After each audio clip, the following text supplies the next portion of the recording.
Hello everyone, now you will hear a short retelling of the film. Let's go to prison. Enjoy watching. John Lishicki has just been released from prison after his third stint. He had been drawn to the dark side since childhood. For 8 years now, John had stolen a van with a huge lottery receipt in it. However, it was not possible to cash it out. Guilty, the judge said. Society needs to be protected from such worthless scum as you. The verdict is 7 years in a penal colony for teenagers. That's how the system turned John into a desperate criminal. At 18, he tried to rob the postman, but he completely discharged the gun when he decided to scare them. The sentence is 4 years. If stupidity was considered a crime, you would get a life sentence.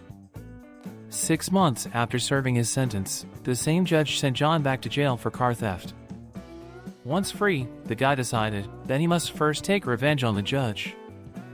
But the trouble is, the old man already gave his soul to God 3 days ago. Out of anger, the repeat offender shot the phone booth. And then, in a bar, he caught sight of an article about Judge Biederman's son opening a memorial. It seems that John has finally found someone to take it out on.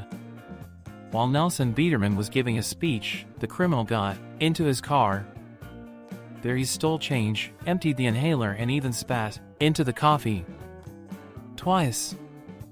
Nelson turned out to be a real asshole. He squanders money and yells at the chairman of his father's foundation. John rides next to him and keeps an eye on his target. The asthmatic man frantically tries to use an empty inhaler and then in a panic flies into the pharmacy in search of a new one and turns over the shelves. The robber shouts the shopkeeper. He's a drug addict again, laments his pharmacist's wife. Finally, the inhaler was found. But the family decided that the scumbag was now threatening them with a gun. John added pepper to the shots of his pistol. The lady responds by firing a gun at Nelson. All this chaos was recorded by a surveillance camera, and the major was soon arrested. The board of directors, offended by the boss, is not going to help Nelson get out of prison. Allegedly, the legal department advised him to take the blame. It's time for the trial of Nelson Biederman. John is also in the audience. Relying on the good name of his father, KHLYCH decided to decide the judge personally, but the woman hates people like him, and everything will go according to the letter of the law. His fate will be decided by a jury full of idiots, according to Nelson. And it seems that he is not far from the truth. Dwayne, his deputy, personally undertook to protect Biederman. And he deliberately talks complete nonsense, at the same time recalling the movie Jurassic Park. In the end, the jury found Nelson guilty of attempted robbery and sentenced him to a term of 3 to 5 years, which he will serve in prison. Rosmar. John imagines how often Biederman will now be beaten and raped in prison, but for some reason he does not feel joy. He wants to personally cause pain for a rich man, so when 2 encrypted cops came to him to buy weed, he pretended that he hadn't figured them out and voluntarily went back to prison. That's how he's going to take it out on that faggot dude. This is the purpose of his life. He haggled with the judge about the time limit. They agreed on 3 to 5. Only John really asked to be sent away. The deadline is in Rosmar. He even managed to get on the same bus with Nelson and immediately struck up a friendship with him. John suggests that the major asked to be in the same cell. Nelson is grateful to him for this attitude towards himself. Other criminals received him, to put it mildly, coolly. The director of Warden Prison came out to greet the new batch of prisoners. He asks to raise the hand of someone who is innocent. He will be released immediately. One of them was found and immediately got a butt in the stomach. This is one of my jokes. If someone has complaints, then they should be put on paper, and then roll the sheet into a tube and shove it up their ass, advises newcomer's warden. John already knows the local guards, and bribed one of them to put him in the same cell with Biederman. Nelson moves along the corridor and is startled by the murderers and thieves yelling at him. Finally, he reached his cell, a room with an area of 2 square meters. He sat down on the floor and immediately burst into tears. Johnny advises him to stop before others see. Otherwise, he won't live to see next week. John demands that his cellmate show him his bestial grin, but he made a face like he was constipated. They spend $54 a day on the maintenance of one prisoner in the United States. Nationwide, this is $75 million per day, that is, $28 billion a year. Perhaps it would be easier for them to just let them steal car radios? In the dining room, John points to the White Brotherhood, chief among them Leonard. He also warns his cellmate that at 12:15, he will need to get up from the table. But he started talking, remembering his student life. And at that moment, right in front of him, Leonard cut off one prisoner. Warden Shanahan punched him and asked who did it.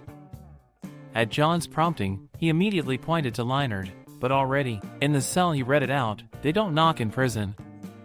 Another interesting place in the prison is the shower room. Big guy Barry appreciated the cute newcomer and started hitting on him. But John told everyone that it was his cock and threatened another prisoner with a shiv. The entrance to this white ass is closed to others. Of course, I appreciate you, John, but is it necessary to stick your finger in? No, but it happened. Nelson begs Dwayne to get him out, no matter what it takes. But, according to the deputy, this is impossible. Biederman personally has no money, all funds are in a fund to which he has no access because he is no longer chairman. He was fired while he is in prison. John pays one convict to constantly punch Nelson in the face. And the dude at the distribution was putting all sorts of rubbish in the mess. Barry continues to have nightmares in his soul. The big guy is going to get hurt, and he's ready to buy Nelson's ass for any price. And the criminal agreed.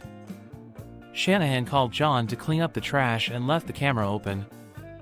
Nelson was immediately put a bag over his head and dragged away. He was thrown into a cell, where candles and garlands were already burning. Barry followed him in and offers Belayash to relax and drink a crown, which he drives down the toilet, but immediately puts a knife to his guest's throat. When he lied that Barry doesn't have a fat ass, the big guy can't stand lying, and then explains that Nelson is now his property and must please him.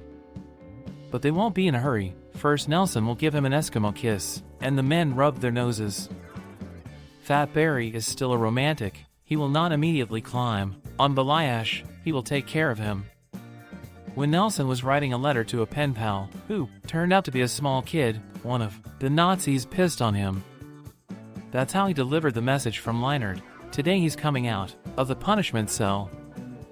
Johnny tells him that the other prisoners' bets are already being placed on exactly where Leonard will take him down.